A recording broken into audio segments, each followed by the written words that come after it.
Hello students, कैसे हैं आप सब। बिजनेस स्टडी की हमारी फर्स्ट बुक का सिलेबस फिनिश हो चुका है। अभी हम स्टार्ट कर रहे हैं अपनी second book. Second book actual में बहुत अच्छी बुक है। मींस इसका जो करिकुलम है, जो सिलेबस है, प्रैक्टिकली हमारे लिए बहुत इंपॉर्टेंट है। बिजनेस स्टडीज़ में अभी तक जो हमने पढ़ा था वो पढ़ा था हमने मैनेजमेंट के बारे में, कि मैनेजमेंट क्या है, क्या उसके फंक्शंस हैं। तो हमने कम्प्लीटली क्या चीज़ देखी थी, फंक्शंस ऑफ मैनेजमेंट देखे थे। प्लानिंग से लेकर हमने डायरेक्टिंग, कंट्रोलिंग सब देखा। फर्स्ट बुक हमारी कंप्लीट हुई।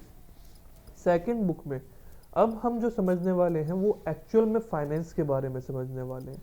फाइनेंस मैनेजमेंट को समझेंगे, फाइनेंशियल मार्केट को समझेंगे, कंज्यूमर को सोचेंगे और मार्केटिंग के बारे में। मींस वो भी प्रैक्टिकल था first book, but second book में जो भी हम पढ़ने वाले हैं वो हमें लॉन्ग टर्म में, like if you are going to study C A, C S, C M A और even any other professional course, तो वहाँ पे आपको बहुत हेल्प मिलेगी। ठीक है, आई एम नॉट सेइंग ये आपको वो कवरेज देगा, बट स्टिल ये आपको एक बेस देगा उस जो अंडरस्टैंडिंग को जो आप later on in professional courses में सीखेंगे। तो बहुत इंटरेस्टिंग करिकुलम होने वाला है। बहुत स्कोरिंग अच्छे से स्कोर कर सकते हैं। थोड़ी सी हमें प्रैक्टिस यहाँ पे स्लाइटली ज़्यादा चाहिए होती है comparative to first book, but ये बहुत अच्छा चैप्टर है। तो स्टार्ट करते हैं। सबसे पहला चैप्टर हमारा आता है फाइनेंशियल मैनेजमेंट। ठीक है, चैप्टर 9 है हमारा फाइनेंशियल मैनेजमेंट। फाइनेंशियल मैनेजमेंट दो वर्ड से बना है, पहला फाइनेंशियल और सेकंड मैनेजमेंट। मैनेजमेंट जो है उसको तो हम फर्स्ट बुक में बहुत अच्छे से पढ़ चुके हैं। ठीक है, अभी बात आती है फाइनेंशियल की। व्हाट इज एक्चुअल में फाइनेंशियल है क्या। फाइनेंस मतलब पैसा, मनी। हम मनी के बारे में बात कर रहे हैं। जैसे कि हमने स्टार्टिंग में भी बहुत पहले जब स्टार्ट करा था हमने बिजनेस स्टडी, तब भी हमने देखा था इस बारे में। दोबारा रिपीट करते हैं स्लाइटली। आपके घर में आपके फादर या आपके मदर जो भी अर्न करके लेके आते हैं, स्टार्टिंग में कुछ पैसे अर्न करके लेके आते हैं, एक सैलरी उनके पास आती है। ठीक है, उस सैलरी के आते ही आप डिसाइड करते हैं, पूरा मतलब आपके पेरेंट्स उसको डिसाइड करते हैं कि कैसे पैसे को यूज़ करना है, कहाँ कहाँ इस पैसे को यूज़ करना है, कैसे इसको सेव करना है। फॉर एग्जाम्पल, आपके पेरेंट्स ने अर्न करके लेके आया, आपके फादर अर्न करके लेके आए 30,000 रुपीज़। अभी उसमें आपके एक्सपेंसेस भी हैं, आपकी एजुकेशन के, स्कूल के, आपके बहुत सारे खर्चे हो जाते हैं। आपके हाउस होल्ड के एक्सपेंसेस हैं, मदर के, फादर के, सिस्टर ब्रदर के, उनके भी अपने एक्सपेंसेस हैं। तो वो क्या करते हैं, वो प्लान करते हैं, मैनेज करते हैं कि 30,000 रुपीज़ में कैसे मैक्सिमम यूटिलाइज कर सके, कैसे ज़्यादा से ज़्यादा चीज़ों का बेनिफिट ले सके और कैसे ज़्यादा से ज़्यादा हम सेविंग कर सकते हैं। तो ये हम क्या करते हैं, फाइनेंशियल मैनेजमेंट में करते हैं। तो घर पे भी कर रहे हैं फाइनेंशियल मैनेजमेंट। यहाँ पे हम जो पढ़ने वाले हैं उसी को एडवांस पढ़ने वाले हैं। यहाँ पे हम जो पढ़ेंगे वो कंपनी के प्रोस्पेक्टिव से पढ़ेंगे। ठीक है, ओके। तो फाइनेंस को मैनेज करना फाइनेंशियल मैनेजमेंट है। छोटा सा चैप्टर है, इजी है। समझ में आ गया ना, ये इतना समझ में आ गया, चैप्टर समझ में आ गया। ओके, तो देखते हैं। सबसे पहले तो स्टार्टिंग हमारी होती है मनी। सर पैसा तो पता है हमें, पैसा क्या होता है। हाँ, ये उसी पैसे की बात हो रही है। Money required for carrying out business activities called business finance. Business को चलाने के लिए जिस पैसे की मुझे ज़रूरत पड़ती है उसे मैं क्या कहता हूँ, बिजनेस फाइनेंस कहता हूँ। सिंपल सी चीज़, मुझे जितना पैसा चाहिए अपने बिजनेस को रन करने के लिए, उसको मैं कहता हूँ कि देखो भाई, मुझे इतने फाइनेंस की ज़रूरत है, इतने पैसे की ज़रूरत है। Finance is needed to establish a business, to run it, modernise it, to expand it, to and diversify.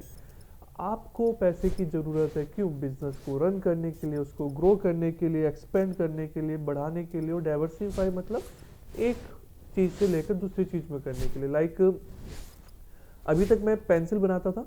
ठीक है, मेरी एक कंपनी है जिसमें मैं पेंसिल बनाता था। अभी मैंने स्टार्ट कर दिया उसमें नोटबुक्स भी मैन्युफैक्चर करना। तो ये डाइवर्सिफाई हो गया। जब मैं एक प्रोडक्ट लाइन से जाकर दूसरे प्रोडक्ट में स्विच कर रहा हूँ, मतलब एंटर कर रहा हूँ, स्विच नहीं कर रहा हूँ, एंटर कर रहा हूँ, दोनों चीज़ें मैं अभी स्टार्ट कर रहा हूँ। तो ये चीज़ें क्या होगी, डाइवर्सिफाई हो गया। Okay, financial management is the active sorry हाँ, financial management is the activity concerned with planning, raising, controlling, administrating the funds used in business. Finance management क्या है, फाइनेंस का मैनेजमेंट करना। मैनेजमेंट क्या होता है, प्लानिंग करना, उसको ऑर्गेनाइज करना, उसको कंट्रोल करना। ये सब मैनेजमेंट मेरा क्या कहलाता है, फाइनेंशियल मैनेजमेंट। अभी हम इसको में स्टार्ट करते हैं ऑब्जेक्टिव्स ऑफ फाइनेंशियल मैनेजमेंट। जो फाइनेंशियल मैनेजमेंट है इसके ऑब्जेक्टिव्स क्या क्या हैं। पहला ऑब्जेक्टिव है वेल्थ मैक्सिमाइजेशन। क्या चीज है? वेल्थ मैक्सिमाइज करना। अच्छा एक चीज बताओ, आपके फादर पैसे अर्न करके लेके आए, 30,000 रुपीज अर्न करके लेके आए, ठीक है। आप उसको क्या कर रहे हो? मैनेज कर रहे हो, फाइनेंशियली उसको मैनेज कर रहे हो पैसे को। सबसे पहली इंटेंशन आपकी क्या है कि पैसे से पैसा बनाए, means you want to increase your wealth. आप चाहते हो कि आपके पास पैसा बढ़े, मीन्स आप ये नहीं चाहते हो कि सारा का सारा आप क्या कर दो? स्पेंड कर दो। आप उसमें से सेविंग करना चाहते हो, सो दैट आपके पास आपकी सेविंग रहे किस टाइम के लिए? इमरजेंसी में, फ्यूचर ग्रोथ के लिए, उन चीज़ों के लिए। सेम कंपनी चाहती है कि जो भी उसके पास पैसा आया है, जो भी फाइनेंस है, वो प्रॉपरली मैनेज रहे और उससे क्या उसकी वेल्थ मैक्सिमाइज हो। वेल्थ मतलब जो ऑनर है उनका पैसा, मीन्स एक तरह से मैं कह रहा हूँ कैपिटल।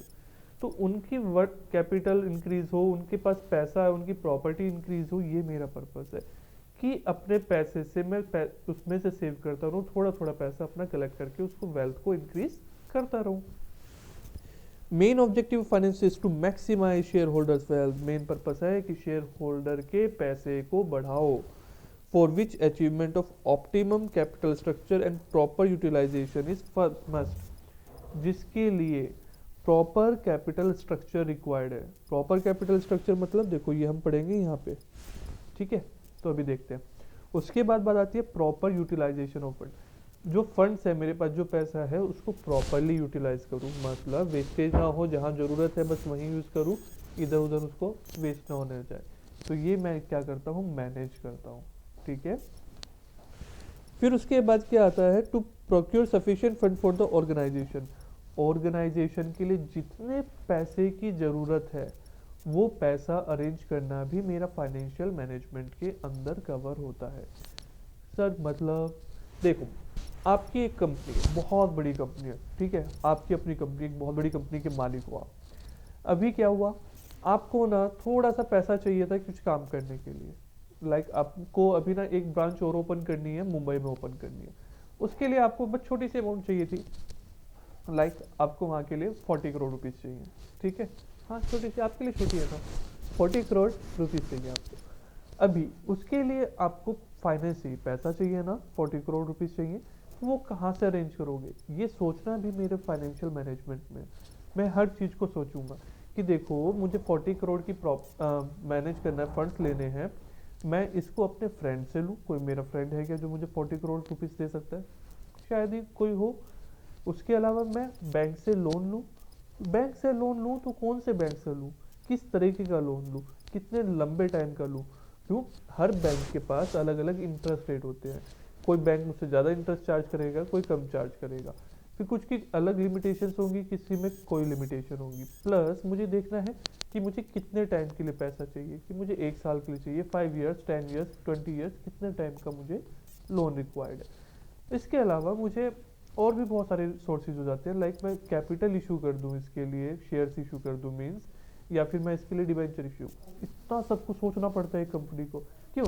आप कहाँ से लोगे? जहाँ से आपको सबसे सस्ता मिलेगा और जो सबसे आपकी मतलब रिक्वायरमेंट्स को भी पूरा कर दे। मुझे एक जगह से सस्ता तो मिल रहा है, लेकिन वो मुझे 1 मंथ के अंदर रिटर्न करना पड़ेगा, तो मैं नहीं अवेल करूंगा ना अगर मेरी रिक्वायरमेंट लॉन्ग टर्म की है, क्योंकि मैं उसको पे कैसे करूंगा। इसलिए so you have to decide on the basis of the cost and the usage of that money you are going to take, correct। इसी में बात करते हैं to ensure effective utilisation of fund. ये तो भी हमने देखा ही। दूसरा मुझे मैनेजमेंट में क्या करना पड़ता है कि मेरे फंड्स इफेक्टिवली यूटिलाइज हो जाए, वो वेस्ट ना हो। मैंने अगर लोन लिया है 10 लाख का, तो 10 लाख से मैं प्रॉपर बहुत अच्छे से बिजनेस कर दूं। ऐसा ना हो पता चला 10 लाख लिया, वो मेरा पैसा वेस्ट हो गया, क्योंकि अरे मुझे वो वापस भी करना होगा, उस पर इंटरेस्ट भी देना है। कॉस्ट तो पता चला मेरी इतनी आ गई और अर्न मुझे हुआ नहीं, तो नुकसान हो जाएगा ना। इसलिए to ensure safety of fund, पैसे की सेफ्टी भी मेरा फाइनेंशियल मैनेजमेंट का एक पार्ट है। मतलब जो पैसा मैंने लिया है, अर्न करा है, वो मेरा सेफ भी रखा है ना, लोकर में है। ऐसा तो नहीं ना मैं ऑफिस में बैठता हूँ, अपने पास ही 2-3 करोड़ रुपए कैश ऐसे ही टेबल पर रखता हूँ, कोई भी आता है ले जाता है, ऐसा नहीं होगा ना। पता चला कोई भी आया उठा के ले गया, मुझे पता ही नहीं चला, तो सिक्योर होना चाहिए। आप पैसे को कहाँ रख रहे हो, उसमें सिक्योर है या नहीं है। घर पे भी आप क्या करते हो, मनी को ऐसे ही तो ना रख देते हो, नहीं ना, आप क्या करते हो, उसको स्टोर करते हो, लाइक बैंक में रखते हो, एफडी कराते हो, लॉकर में रखते हो। सो अलग अलग जगह आप अकॉर्डिंगली एज पर रिक्वायरमेंट उसको सिक्योरली इन्वेस्ट करते हो। ओके, अब बात आती है to attain optimum capital structure. Optimum capital structure का मतलब है कि देखो, एक तो सबसे पहले, इससे पहले जो भी मैंने पहले भी आपको बताया था उसको स्लाइटली सा और एक्सप्लेन करता हूँ। अगर आप किसी से लोन ले रहे हैं, मतलब आपको पैसे की रिक्वायरमेंट है, मेनली आपके पास तीन ऑप्शन होते हैं। ऑप्शंस बहुत सारे हैं, मेन बात कर रहा हूँ। पहला ऑप्शन है शेयर कैपिटल, सेकंड ऑप्शन है डिबेंचर्स, थर्ड ऑप्शन है फाइनेंशियल लोन्स, बैंक से आप लोन ले रहे हैं तो वो। शेयर कैपिटल अगर आप ले रहे हैं तो आपके पास फायदा क्या है कि उस जो शेयर होल्डर होंगे उनको पैसा सिर्फ तभी देना है जब आप अर्न करोगे। फायदा हुआ तो दोगे, लॉस हुआ तो आपको अर्न पे नहीं करना है। क्यों? ऑनर को तो उतना ही मिलता है ना जितना कंपनी को प्रॉफिट होता है, प्रॉफिट में से डिविडेंड मिलता है, राइट। सेकंड आते हैं डिबेंचर। डिबेंचर में आपके पास क्या प्रॉब्लम है, और लोन्स में भी सेम प्रॉब्लम है। वहाँ पे प्रॉब्लम ये होता है कि उनको हर महीने या हर साल फिक्स्ड इंटरेस्ट पे करना है। मतलब आपको फायदा हो या नुकसान हो, doesn't matter, you have to pay them. तो यहाँ पे आपका रिस्क इंक्रीज हो गया। बट फायदा पता क्या हुआ, शेयर कैपिटल में आपके साथ प्रॉब्लम ये थी कि आपको वहाँ पे ऑनरशिप देनी पड़ रही थी, अपना मालिकाना अधिकार देना पड़ रहा था, किसी और को मालिक बना रहे थे आप अपने साथ। वो कोई और ऑनर बनेगा, कोई और आपका पार्टनर बनेगा, तो वो क्या करेंगे, आपको बार बार प्रॉब्लम करेंगे। अभी आप डिसीजन लेने के लिए सेल्फ इंडिपेंडेंट नहीं होंगे, कुछ भी डिसीजन लेना है उनसे पूछना पड़ेगा। अगर आप ये नहीं चाहते हो तो आप क्या लोगे, डिबेंचर्स या फिर लोन लोगे।